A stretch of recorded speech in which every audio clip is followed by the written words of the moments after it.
Welcome to Carl DeGregorio's Death Session 66. We are at the Route 66, which, interestingly enough, or not interestingly enough, if you're not a Roadmap Atlas AAA member trivia nerd, Route 66, get your kicks on Route 66, that actually ends at the beach in Santa Monica. There are plaques and there are debates about where it actually ends. Some think it ends, sort of at the pier. Others say it ends at the end of Santa Monica Boulevard and Ocean Ave. But that is the significance of Route 66, Episode 66. And where you find yourself at this point in time. I'm a little shiny today. I've been moisturizing. I've been adding that to my boudoir, my toilette, to my pre-game efforts here. I've been putting a little moisture in my skin because I was back east for the holidays, and that radiator heat will prune you up and turn you into a raisin. And so I had to combat that with copious fluids and moisture. And we're here and we're back, and we're in that limbo area in our business, in all businesses, I guess, except for the day-to-day people or people in the grind of, things don't change except for a couple days off around the actual holidays. You can feel it in the town if you're in an industry town of Hollywood or New York Broadway, I guess would continue. But you will feel this sort of limbo because there are very slim chances of things popping up, although I did have, and I'll take it as a fortuitous sign. I think, we can debate belief systems and stuff like that, but and coincidences and whether or not they're glimmers or if they're winks or whatever you might call them. But to wake up with an email from your agent with an audition for a voiceover the day you wake up after your trip home for the holiday, I'm going to take that as, okay, that's about as good as it gets as far as something in December potentially popping off. And that will tide you over usually for the, doldrums between Thanksgiving and New Year's. Usually January 5th is when anything starts to happen. But that is not really a holistic way of looking at it because, there is, the markets are still open and there's all this hubbub about what's going on with Netflix and Time Warner or Warner Discovery, I guess is what it is now.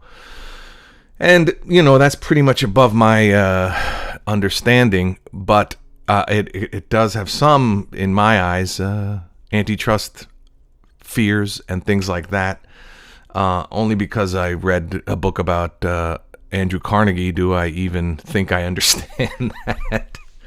But, at one point, Andrew Carnegie worked for the telegraph company, so he was receiving inside information via translating telegraphs, so he was getting inside scoop there. He worked for the railways, and he was the steel guy, so he could set his price for steel for his own trains, and all of that sort of collusion, all of that, what they call robber baron stuff, and having information via the telegraph company made him very much of an antitrust monopolist. I think the monopoly guy, if I'm not mistaken, I need to be fact-checking in real time, but I go off the dome. I have no topic today. I have no, certainty of where this is going. I am probably fighting through a mood to do this, and the monopoly guy with that top hat, that is, I think, a caricature based on Andrew Carnegie, if I'm not mistaken, because he rocked that top hat because he was a man of short stature, and the hat literally added to his, he thought, to his elongated image as a bigger man than he was. And so that's going on. And so, honestly, what's true for you may not be true for everybody, I guess is what I'm trying to say. And so these feelings and these stresses and these ideas of, holding out for, the phone ring and all that stuff, and not living in your power, I guess, is what a lot of it would say. I have a late great friend of mine, and I remember saying, I'm going away for the weekend, but I'm freaking out because, I'll probably get an audition while I'm out of town. And this was before the self-tape era. So, you would have had to tell somebody you were out of town and it was a no-go. And of course, it didn't come to pass. And he says, you got to stop living like that. And he passed away young. And so, he really was, when he said certain things, maybe even before he was ill, or when he said things, you wonder where he got that wisdom. And I think some of it has to do with an innate thought of short time syndrome, whether it's in your DNA or whether your fuse or your battery, if you want to start to think of ourselves as energy, right? Which is what helps me and a lot of other people understand their spirituality through an energy context.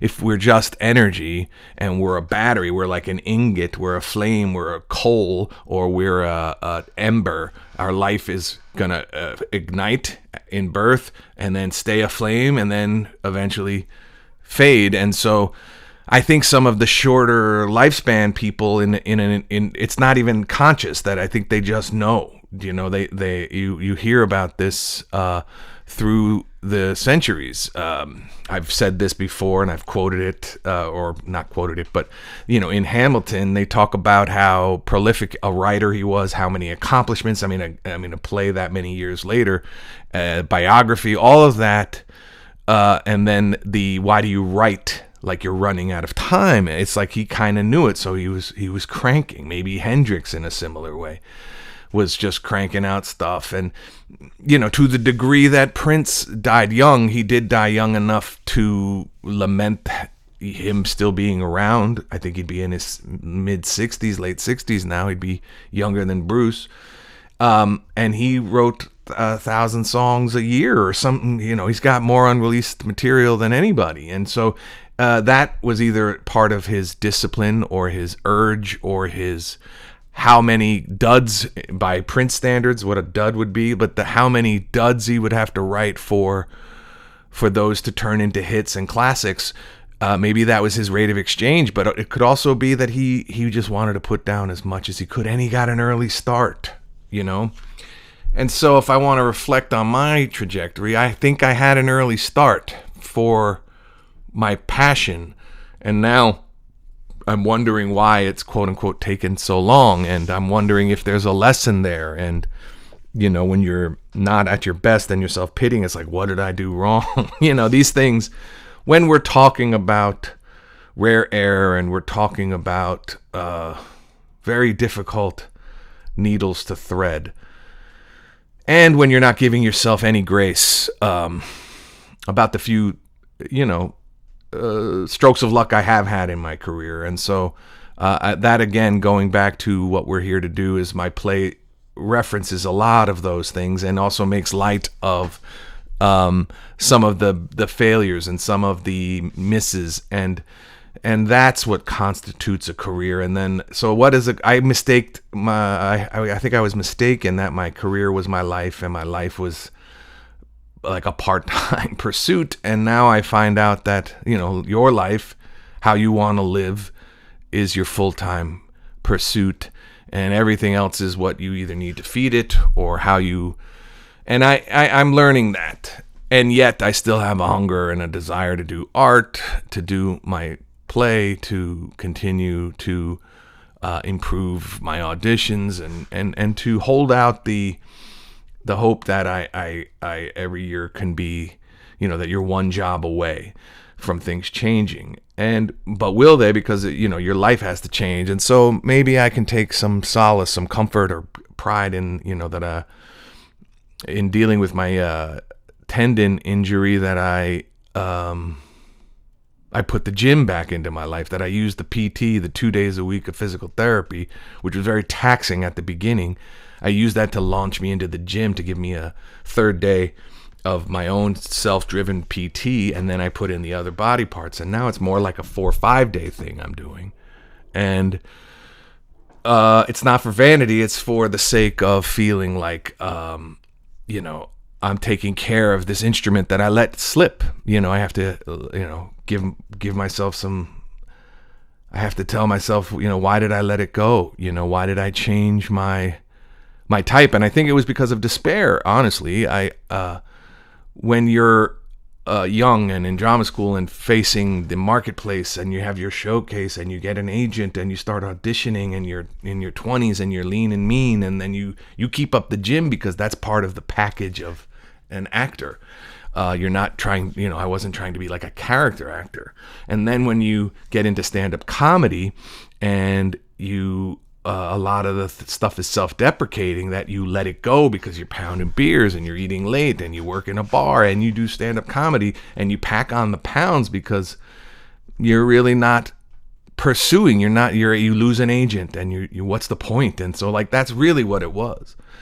And so I guess as far afield as I got then is also how quickly you can decide to come back to center or yourself, or and I mourn the loss of that purpose. I mourn the loss of giving myself every chance, and so I am right now obsessed with opportunities lost, not in a hindsight regret, but when every quote unquote day is an opportunity. I have to start believing that. I have to start living these axioms. I really do believe that, because I think that is the discipline of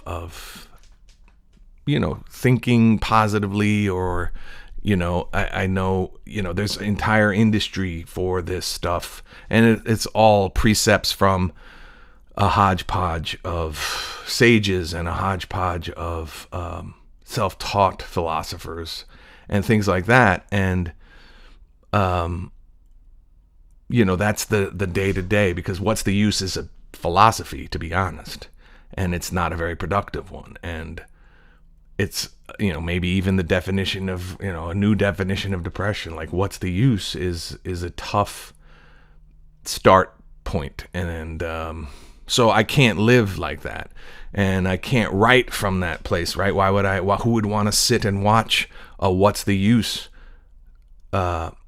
theme? You can have a character who's in that place, and either the character gets to that place and it's a story of a decline, or it can be starting in decline and rising up.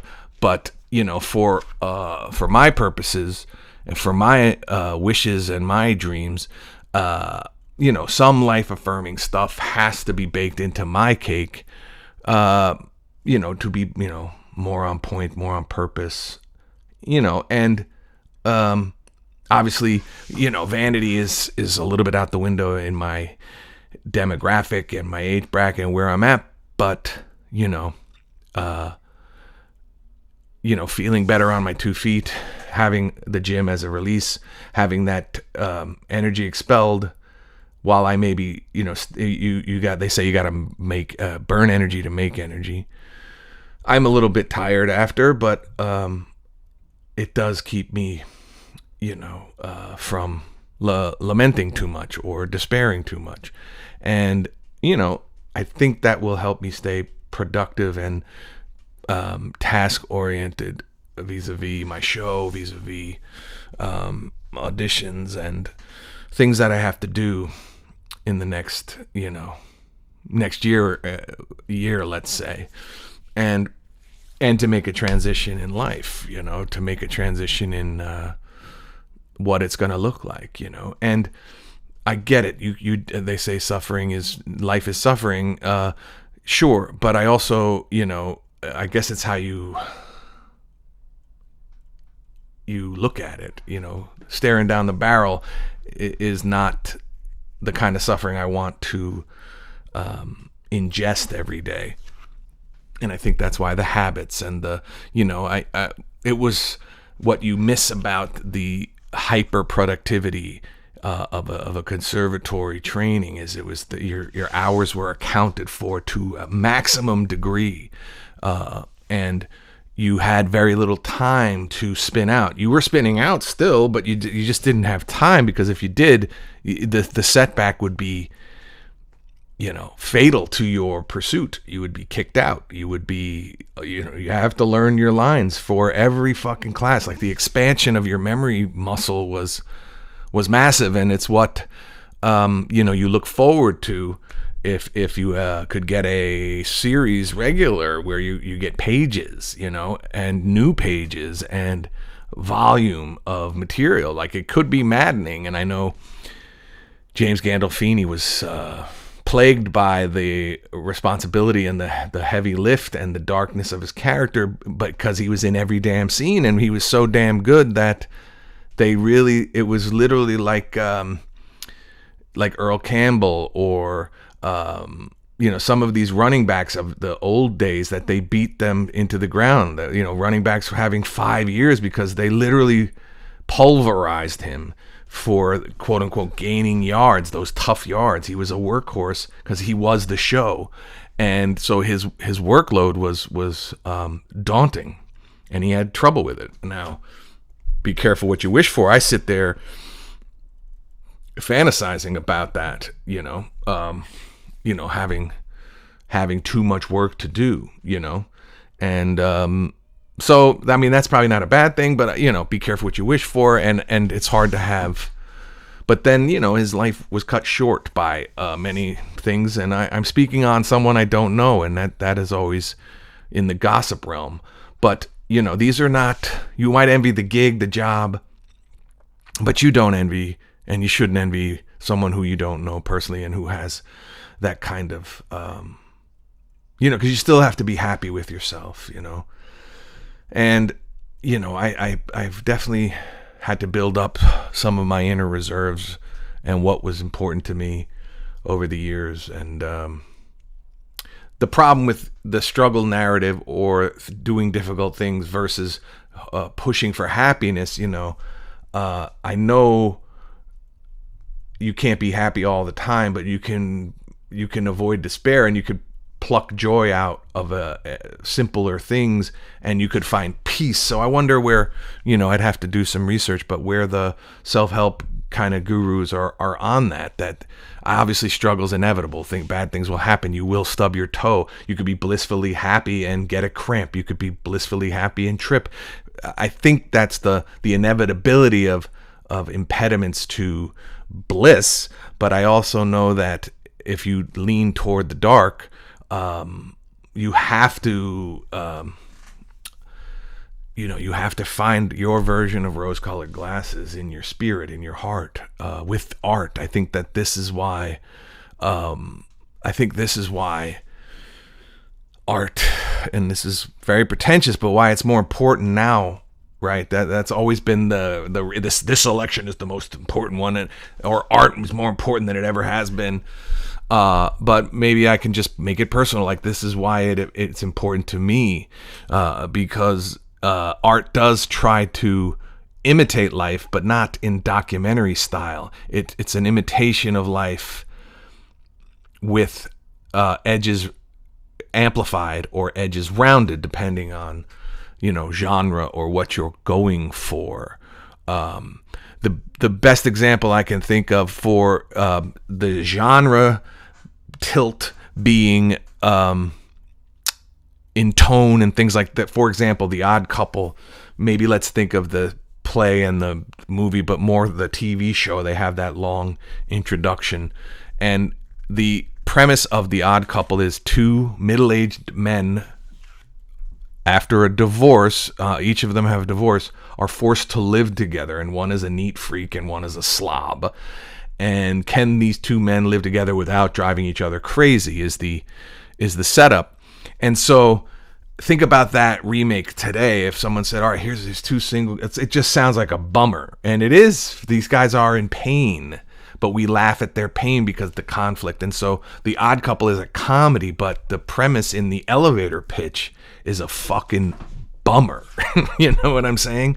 And so I guess art can do that. And so you could, by choice of philosophy, by choice of spiritual awakening, by choice of just wanting to work out and get your endorphins up, whatever way you want to frame it, you could, by choice, change the tone of your quote-unquote life, your narrative. And so if I think about still being an actor, still having an agent, still reaching for that, still being able to put on stupid clothes and do stupid voices, which was the joy of my youth, I still get to do that.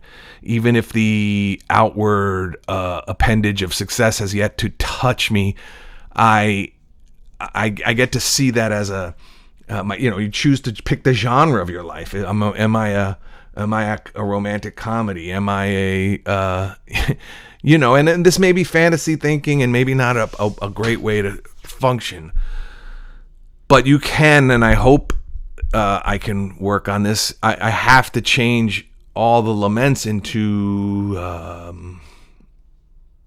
things survived, or wisdom gained, or a way to reframe that most of my days in life were not difficult. They had challenges met and some challenges failed, but I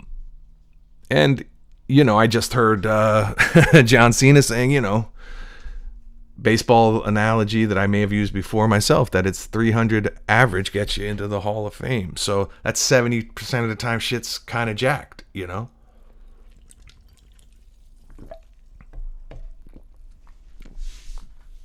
So I don't know on this 66th death session, what the productive thoughts are today. I know that if I am, and maybe we all are, I have finally quote unquote seen the light, which was always present. I think a lot of what happens via society, via family stuff, via location you were lucky or unlucky enough to be born in, has a lot to do with how you come here as pure light, as an analogy or as a metaphor, but maybe as an actual thing. But you come here perfectly loved, perfectly wanted, perfectly ready for life, even though you have to be taught everything, and nothing more vulnerable than a human child. Even a bird has a shorter, a bird figures out how to fly way before a human learns how to eat, shit, shower, and shave. It takes a long time. So we are helpless for a long time, but that's the sort of freaky thing about being human, is we have to learn how to fend for ourselves, but in that process of just learning the basics, there's so much coming at us. It chips away at that pure energy that we are, and I think there is a choice between the light and the dark. I think, again, why I am drawn to art is that we, simple storytelling, the good guy wears a white hat, the bad guy wears a black hat. That may be an oversimplification, and as storytelling in the modern age of television and film and novels and things, as it's not that clear cut, right? Then there's shades of gray and all that stuff, and the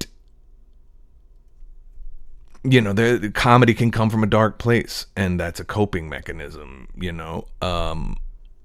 Comedy can come from a very, Frank Caliendo is an entertaining dude, man. He's just the master of his craft, and that's why he is massive on the road. And because he does impersonations, maybe he doesn't fit into he just doesn't need to. He's on his own. He's got a situation, but that does not. He's doing entertainment and high art, but he's not trying to sort of thread that line of dark humor, like a Mark Maron who wants to delve into the dark parts of his psyche for laughter, or Louis C.K. or, these guys who mine the muck for humor.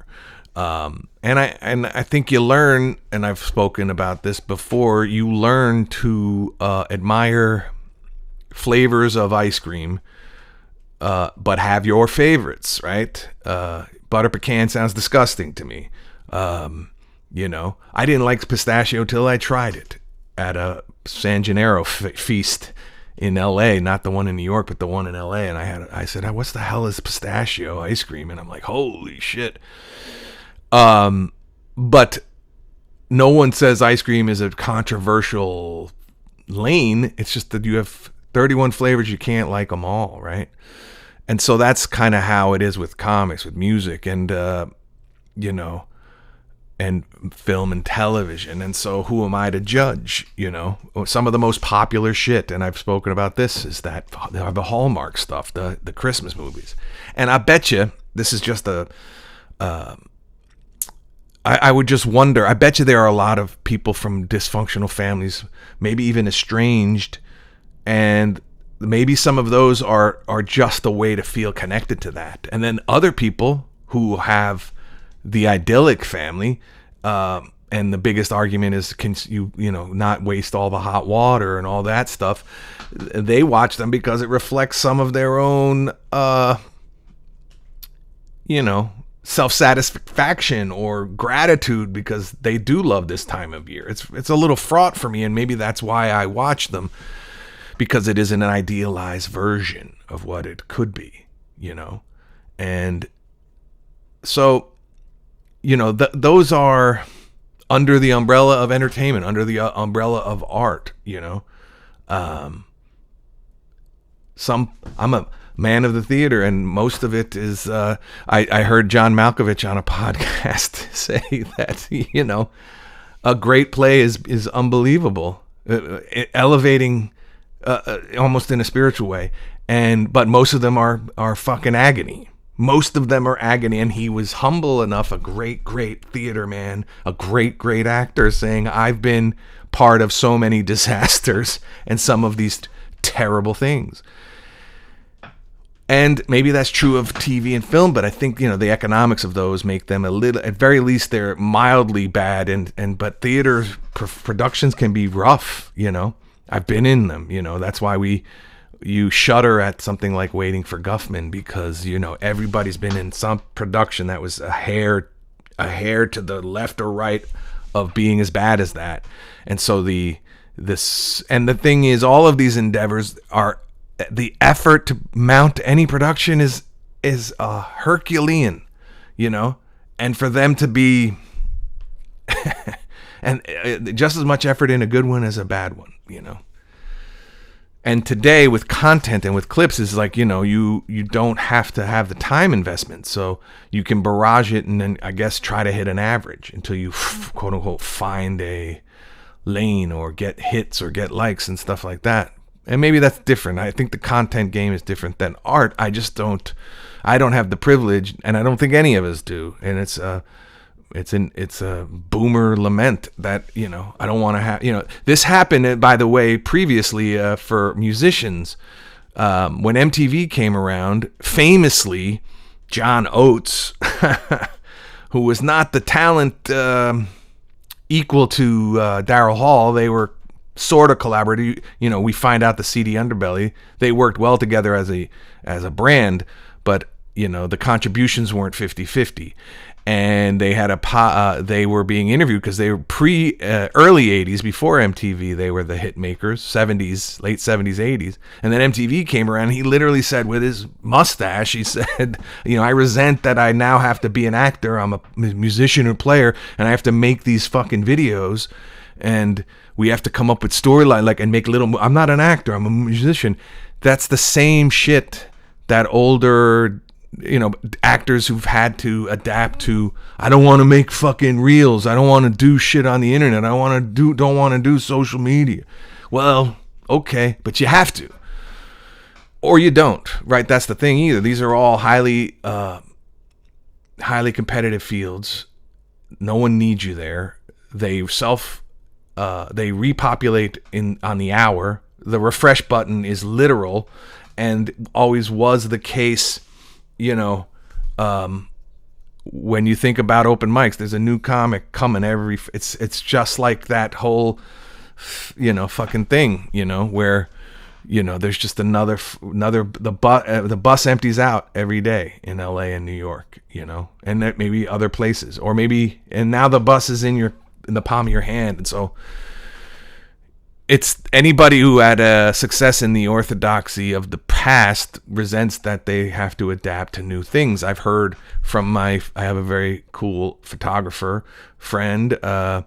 He's done my headshots for years, and he always says that the people who resent self-tapes the most are working actors before this became the norm. I don't want to have to be a filmmaker. And it's like, yeah, but that, for me, an actor who's still in the hunt, that's an opportunity for me to put a tape together. I can contribute to how the scene could be shot by figuring out where to put the camera. I become more involved in my own audition. It's not a bad thing to me, but I had to get used to it too, you know. Headshots were, you know, I've mentioned this before, you know, headshots were black and white for years to save money. It was the industry standard. Everybody looks a lot better, and that was the other thing, you know. You can find out now who's telegenic and who's not, and just by their headshots. And so they become more important. In color, you know, that was an adjustment. And then you couldn't, at a certain point, you just can't lament, this isn't the way I want to do it. And I guess that's life, you know, moving forward. And that's been a hard one for me too, because maybe I've been like John Oates and resented that I have to do content now, and that it's a rabid, but you know, I guess going back to habits and a way to stay consistent and to stay in the light is I have good habits when it comes to finishing and consistency. It's just I have an inertia problem, and in between, I just can't give myself any more of these down eras, these eras where I'm figuring it out. I have to figure it out in real time, and that's again what the desk session is. It's about having byproduct and sort of turning the internal process of trying to get a play up into something that is also internetable, if you know, if that's not a term, but that's how I'm putting it. You know, why waste, you know, why think, I'm basically thinking out loud, talking out loud, living out loud, which is a movie I liked with another Carnegie Mellon alumni, the great Holly Hunter. Richard LeGravenese wrote the script. I think he even directed that. He's a screenwriter that I've enjoyed. And this is a story of me being too shy. And I'm not saying I blew it, but Richard LeGravenese wrote the Fisher King and Freedom Writers and Living Out Loud. And a few others, we could look up his IMDb, but he's a Paisan, or at least that last name is Italian. And he used to work out at Equinox, and I used to work at Equinox. And I don't know too many motherfuckers that are able to fucking see somebody's membership card to sign them up for a fucking personal training session and recognize that Richard LeGravenese, and this is in the 90s that I pulled his name off his fucking membership, and I said, that's Richard I told my friend, yo, that's Richard LeGravenese. He wrote The Fisher King, and this is before Google. And my friend said, you should talk to him. You should tell him you write scripts too. And I didn't out of respect for the relationship, or mostly shyness and lack of confidence. And I wouldn't have been a creep. I would have said, I love The Fisher King. I love Living Out Loud. I think you're a dope writer. And see where that might have gone. Maybe I had an instinct he wasn't friendly. I don't remember. But I know a lot of, maybe in LA, I just don't know who's picking up screenwriters' names off the fucking, you know. Maybe people know in LA, but would you be able to pick Steve Zalian out of a fucking lineup, or Patty Chayefsky off the street in the 90s? Maybe not. Today you probably would, because, you know, a guy of that stature today as a screenwriter would be podcast fodder, and he would have a profile, and he would have he'd be searchable on social media, and so it would be even harder to make that connection today, because they know that they're targeted entities in a competitive field. But back then he was just a dude cranking out scripts the old-fashioned way, pre-fucking Final Draft, and working out at Equinox. And might have been nice to hear some feedback from a friend or a fan, but I let that opportunity perhaps slip, or just and if he had dissed me, I would have been telling that story. So, and I guess that's the thing, is to not let yourself down, or to understand that there's so many there. I think it's a business term, but opportunity loss is what is mitigated by the massive numbers you can achieve online, and the massive there's a lot less opportunity loss in a point of sale situation, or in the attention economy. You are hoping to not let eyeballs slip past you, so you have to be constant. Is about the only thing that mitigates the opportunity loss on the internet. Is I only post once a week, and I only do this once a week, and that's not sufficient to really get some momentum. So that's my opportunity loss. Again, that's me applying maybe a 20th century notion of like, well, I do it once a week, and but I have to go out there. I have to go out there and get that audience, get that. And if the audience is a casting director, which you never used to get your face in front of unless you were represented and had gatekeeping helping you, I have the opportunity now. And that's the hard one. I've heard the origin story, and I bought his book, Leslie Odom Jr., very talented, Tony winner for Hamilton, and fellow CMU guy. He had a mentor, and it was a acting coach in LA. I think it's his father-in-law now. But he was sort of lamenting, like, what do I do now in my career? I think maybe I'm going to do something else. And the guy said, yeah, you could, but I'd really love to have seen what it would look like if you tried. And he'd been working like on TV, guest stars, and doing really well. Already been on Broadway a couple of times. And the guy had the temerity to say, what would it be like if you really tried? And he said, because you just wait for the phone and you've had success that way. And he's like, what would it look like if you really tried? And that's something that I have to find out my version. This is my version of that. I'm trying, and I'm going to keep, giving it my all. But if there are some, if one of the greatest things you can do as a non-athletic basketball player in youth basketball is work the offhand. At a certain level of basketball, when everybody's, there's only a few freaks of nature, but if you're just trying to be a good hustling team player, if you can work your left hand, in my case, I'm a right hand. If you can work your left hand, shoot a layup with your left hand, shoot a baby hook with your left hand, dribble and go to your left, they can't guard you if you can go both directions. And that mastery at a young age will put you ahead of a big percentage. And has nothing to do with how high you jump, how tall you are, and how fast you are. It's just that you can go to your left, because everybody else can key on you. That one quarter of basketball, the coaches are like, this guy has no left hand, just move him to the right, and then we double him, and then he gets confused. Like, that is all just the effort you put to work on your offhand. And so that version of, so maybe I'm good at showing up here every week, I'm good at writing and finishing longer written things, but then I stymie with what are the next steps? How do I get in front of people? Do I have my materials up to date? New pictures? Am I at least trying to manifest whatever you believe that means? And so a guy like Leslie Odom, who was, very well situated, was literally told by somebody, what would it be like if you tried? And then so he applied that sort of advice. And I don't know how he got through to, I know he was involved in Hamilton all the way through from the mixtape, etc. But, it turned out okay, and now he's back in the driver's seat. And that's really all you're really asking for in these careers, is how do I get into the driver's seat rather than the hand in the air, old school, trying to hail a cab uptown, at 11:30 on New Year's Eve. You ain't getting a cab, or, trying to go uptown in the rain, that kind of thing. So I ain't going to stifle a sneeze. Something must be happening because I've never sneezed on camera before, and I probably don't want to see that. That is rough. That is an allergy thing happening. Somebody's got a Swiffer this fucking place. Anyway, I am not going to try to bounce back from that.